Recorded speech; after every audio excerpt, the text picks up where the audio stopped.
welcome back to another YouTube video. Today's video I wanted to talk about what is the optimal training frequency for us to make, the maximum results, whether it be weight loss or gaining muscles. There isn't actually a rule of thumb when it comes down to an optimal training frequency, so how many times a week we should actually be training. There isn't a set number. We don't say, right, you have to train this amount of times a week to get maximum results and progress.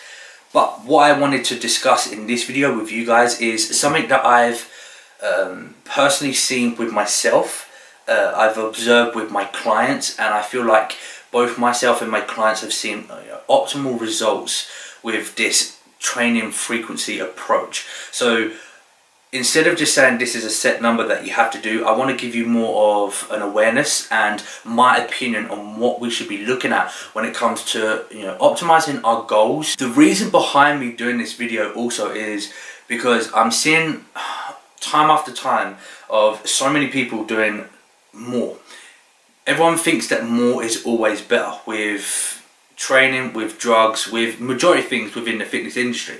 That is not always the case. However, it is something that can benefit us in certain stages, but in the off season or that bulking phase, as I was referring to, it's not always the case. So what we need to look at is the off season. This is where we're trying to make those improvements. We're trying to put lean body mass onto our frame. So in perspective of our training frequency, in an ideal world, what I personally like to do, and this is what I've seen work with me and a few of my clients that I've worked with, is trying to get the maximum out of the littlest as possible. So ideally training 3 to 4 times a week is going to be optimal to make that progress that they need to. So loads of people think, yeah, but 4 times a week, how can you only train 4 times a week? It's just something that I personally like to do, and I've seen these results happen. The reason being is because in those 4 sessions, I work goddamn hard. I work as hard as I can in those sessions. Enough that it stimulates the muscles. I'm breaking down the muscles. I'm applying that progressive overload that I need to. But then from experience, I also know when to stop. I need to know that point of going beyond stimulating the muscles and stimulating the nerves, and then actually now just annihilating everything. People tend to believe more so now that we need to just completely annihilate everything. We need to work hard, don't get me wrong.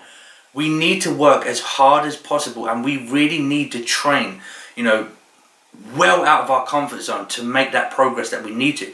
But so many people think that if we just spend 2-3 hours 7 days a week in the gym, just really completely just hammering and pounding on our muscles and annihilating everything, that's what's going to equal growth and the results. That is not the case.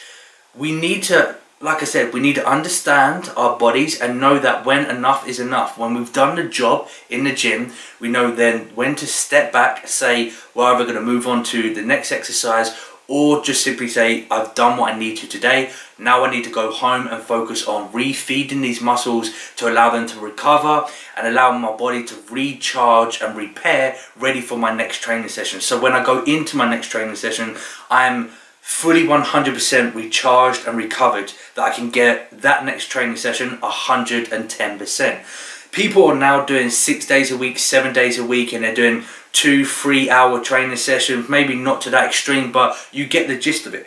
Now, if you take, on an average, somebody who's doing 7 days a week in this bulking phase, 2 hours a session, that's 14 hours a week. Now, despite just the actual training and the 14 hours a week of that actual training, take in consideration of everything else that you do within your day, like your job, daily activities, chores, if you have loved ones, going out with them and plan other activities outside of your training, you're going to be expending a fair amount of calories overall. This isn't going to be optimal in the off season. We're trying to put muscle on. We need to spare as much calories as possible to feed our body, to give our body that fuel to grow and remold the muscles to get bigger and stronger. If we keep, creating this large energy expenditure through training 6 to 7 days a week, we're never going to make it, And then what happens as well with these people that are not really dedicated and serious with their training, they're probably under eating at the same time, and this can all lead to things like overtraining, which is something that we just don't want to be doing, because they're completely, well, let's say not so much overtraining, but they could be under eating. They're just not eating enough calories to justify the amount of training that they're doing, or the intensity levels that they're doing, and everything else in their daily life at the same time. So in my eyes and in my experience with myself and my clients, what I like to opt for is getting the maximum out of the littlest as possible. So at the moment, in my mini cut phase, I'm only training 4 days a week. A lot of people are going to say 4 days a week, that's just not, it's not realistic.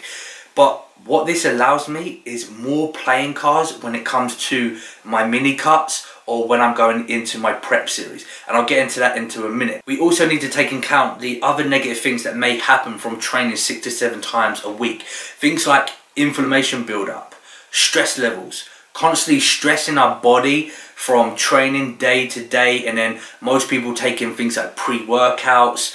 Also, if we're doing like high intensity, low volume training to get that progressive overload, which is great, but if we're doing this on a consistent basis, day after day, mechanical stress can actually lead to short-term insulin resistance, which is negative in the long run, especially in off season.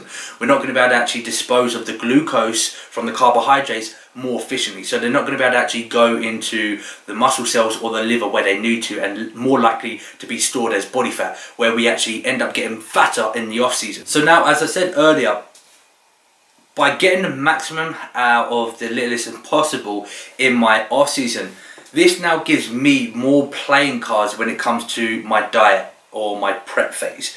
What do I mean by that? It simply means that I now have more options to create this deficit that I need to. We all know that we need to create a deficit to lose body fat, whether it be for stepping on stage, or if we have an event coming up, it being a photo shoot, a wedding, or going on holiday.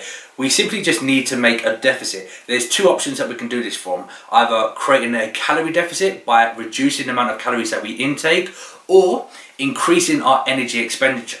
Now, I'm a big advocate on opting for plan B, creating a larger deficit through energy expenditure, so through cardio or weight training or any other activities, over creating a calorie deficit. Because if we keep reducing our calories, we can have a massive negative impact on things that go on inside our body, like our metabolic rate, our metabolism, our thyroid production, insulin sensitivity, and other factors like that. We're going to be gaining far more benefits by just creating that energy expenditure. So that's why I like to focus on that. And by just simply having 4 training sessions in my off season, I now already have more tools in my arsenal when it comes to creating that deficit. All I need to simply do to start off by creating that deficit and put my body into that deficit it needs is by adding in 1 extra workout. By adding in that 1 workout, I've now gone from 4 training sessions to 5 training sessions. That's already increased my energy expenditure, creating a larger deficit. Then once I hit a plateau, I can then maybe consider going up to 6 training sessions a week. Then from there, I haven't even thought or even done any cardio yet, and I'm already losing weight, I'm losing fat and maintaining muscle mass. And we all know cardio itself is boring. There's a few handful of people that like doing cardio for cardiovascular fitness reasons, or just overall health, or it may be just therapeutic, but majority of us, we just don't enjoy it. It's boring and it's draining. So I'm already losing weight and I'm halfway to my goal, and I haven't even implemented cardio yet. But then once I get to the 6 training sessions a week, I then start thinking, right, I need to keep 1 day completely off the gym, not doing any weights or anything like that, both for physical reasons and mental reasons at the same time. Then I can then look at adding in some cardio. That's going to again be creating further deficit. And then also as well, I haven't even touched my calories at the same time as well. So I'm getting the best of both worlds. I haven't done a great deal of cardio. I'm doing what we most enjoy, is training, and I'm still having a large amount of calories, and I'm losing weight. I'm losing fat and still maintaining muscle mass. So I'm getting, you know, the best out of everything. This is the ideal world that we all want to, you know, be living when it comes to a diet or a prep. Where I'm trying to get at with this video is stop chucking all your cards at one go. Stop trying to do everything all at once. In the off season, you want to get the maximum out of the littlest as possible. An analogy that I always like to use with my clients is don't run, walk. Don't walk, sit. Don't sit, sleep. So in other words, what I'm saying is do the littlest as possible. You need to reserve as much energy and calories as possible. Get into your training sessions, get the job done, stimulate the muscles and the nerves, and then leave. Get home, recover, feed your body, and then repeat again. Try and get 4, 5 sessions, again depending on your goal, and then just get home and get the other job done, the nutrition and the rest. And then when it comes to you stepping on stage, going into your prep or your dieting phase, then you're going to have more tools and more cards to play with. You're going to be able to increase your training sessions without even having to think about doing any cardio. And then eventually when you start adding in your cardio, it's only going to have to be a little amount. It's only going to be like 20 minutes every other day, or maybe 3 times a week, which is going to be okay. Anybody can handle that. And again, you haven't even looked or touched your calories. You're still taking in a large amount of calories. In an ideal world, in a prep, we want to be, you know, around 3,000 calories. We don't want to be down to 1,000 calories. Now, don't get me wrong. This doesn't mean that there will be a stage where you have to drop your calories. There will. When we're looking at stepping on stage, there will be a point where we'll have to go to a starvation mode. You know, for men, we're going to have to be going down to anywhere like 1,600 calories, which could be potentially 100 grams of carbohydrates daily. For females, it could mean that we have to go down to 1,000 calories a day. I have had some clients that have had to do that. That is just the nature of what we do. But for the big majority of the dieting phase, we can try and consume as much calories as possible and reduce it in small amounts, and do as little of cardio as possible and do the things that we enjoy, the training sessions. And then we can start increasing and decreasing things gradually, instead of just doing everything at one go, not getting their results, and then just giving up on hope because nothing is happening. So hopefully this video gave you a bit of a better understanding when it comes to optimizing training frequency. Now, as I said, there isn't a set number, and what I explained on this video was from my personal experience. So when I say 4 training sessions, that isn't the number that you have to start off with. Some people, if they're a genetic freak, may be able to get away with 3 training sessions a week. Some may have to increase up to 5. But the focus that we want to be looking at is try and get the maximum out of the littlest possible. Therefore, you're actually going to have more playing cards at your disposal when it comes to your dieting phase. Hopefully this video did help you out. If it did, if you enjoyed it, if you felt like you learned something from it, one, let me know by dropping a comment down below and giving this video a big thumbs up for me. Also, subscribe if you haven't yet done so. We're nearly at 1,000 subscribers. I think we're about 5 away. So if you yet haven't subscribed, click that button or share it with your friends. Let's try and get that 1,000 subscribers. And if there are any other questions that you want to ask, simply drop a comment down below and I'll see you all on that next video. Other than that, stay safe, make it happen. Peace. Chasing shadows, they're always haunting.